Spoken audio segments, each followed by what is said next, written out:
Vamos dar continuidade, como de hábito, ouvir um pouquinho a melodia. Tranquilizante, calmante, reconfortante.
Muito bem.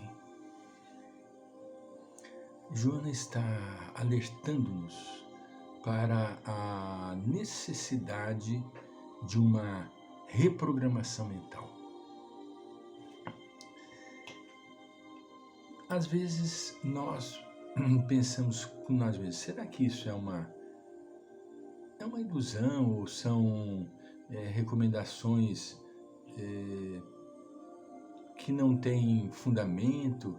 Reprogramar a mente, né? Nós precisamos trazer à pauta da nossa conversa uma comparação para podermos entender.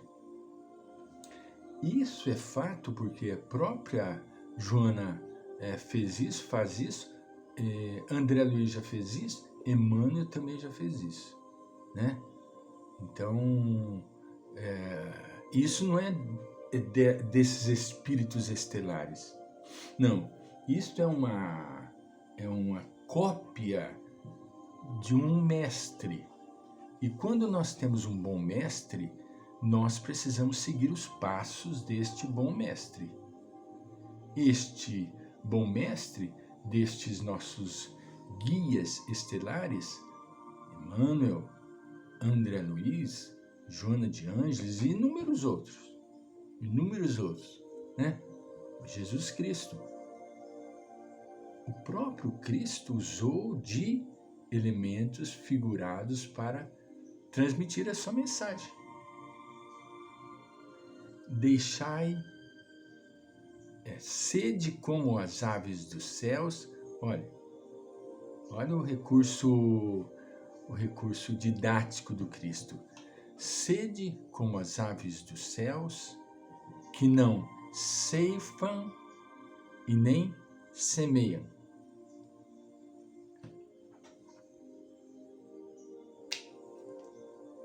Usou figuras para poder trazer um ensinamento imorredouro. Eu sou o caminho. Eu sou a verdade. Eu sou a vida.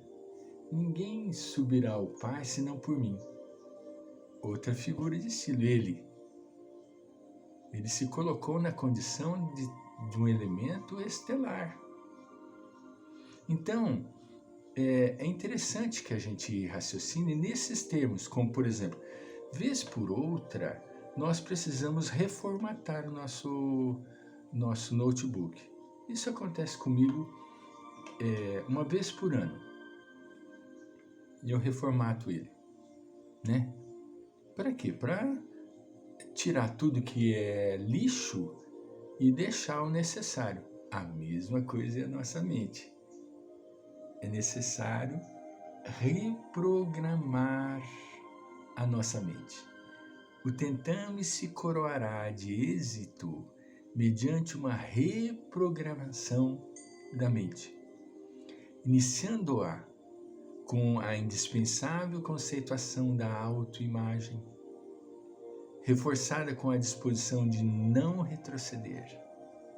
Funcionará a vontade na forma de dever para consigo mesmo, de reestruturação do programa da vida, do redescobrimento do si e da sua eternidade diante do cosmos. Olha que interessante. Olha a colocação que Joana coloca, a colocação que Joana coloca, a conjugação que Joana coloca, redescobrimento. Não é descobrir, não, é redescobrir, porque nós já descobrimos, só que esquecemos. Então nós precisamos redescobrir o si, entende? Diante da sua eternidade para com o cosmos. Desta forma, feito todo este processo, diminuem nesse momento os gigantes íntimos ameaçadores. Quais seriam esses gigantes íntimos ameaçadores? Como, por exemplo, a insatisfação é um gigante ameaçador, que se fazem pigmeus e se desintegram na sucessão da experiência renovadora. Caríssimos, irmãs, precisamos entender que, segundo Joana, nessa fase de reprogramação mental, a pessoa descobre que todos são diferentes uns dos outros, com desafios parecidos, mas não iguais, em lutas contínuas, no entanto, específicas,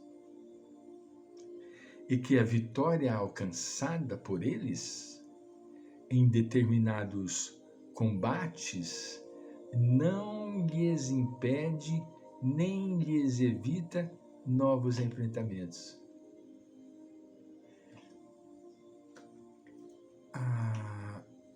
O crescimento é sucessivo.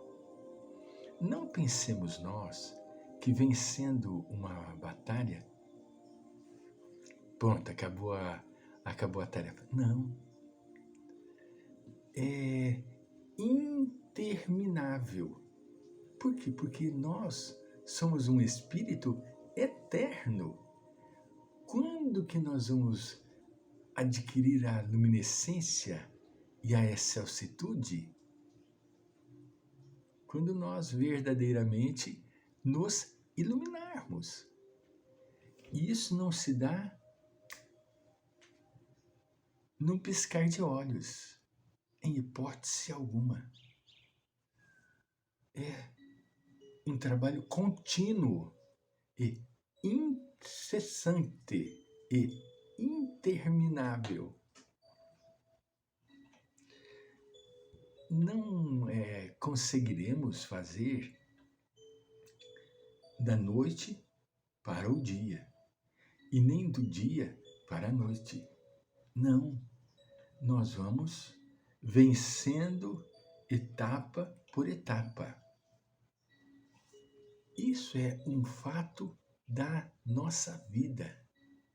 Se nós fizermos aos saltos, precisaremos voltar para recomeçar. Veja bem, estou acompanhando a educação escolar da minha neta. Já disse isso inúmeras vezes, né? Vou citar porque convém aqui. E todas as vezes que eu citar é porque se enquadra na nossa história, né? Eu percebo que ela vai evoluindo. Ela veio, infelizmente, de uma analfabetização acontecida no período da pandemia. Ela não se alfabetizou, ela se analfabetizou. Porque o que acontece? A escola não podia reter. Isso que eu ficava indignado e ficava abismado. A escola aprovava. A escola aprovava. Meu Deus do céu, o que vai acontecer com ela? Está acontecendo agora, no 4º ano. O que está acontecendo? Dificuldade de leitura, porque ela se alfabetizou online. E quem foi o professor dela? Foi a professora que não sabia, coitada. Ela não tem culpa absolutamente de nada. Se eu, porventura, levantasse um comentário negativo sobre os docentes, eu estaria cometendo uma heresia. Eles não sabiam lidar com a didática online. E com isso, as crianças se analfabetizaram. Hoje ela paga o custo. Então eu noto o progresso lento. É como diz aqui, lentamente vai nascendo os estímulos. É o que está acontecendo com ela. Entende?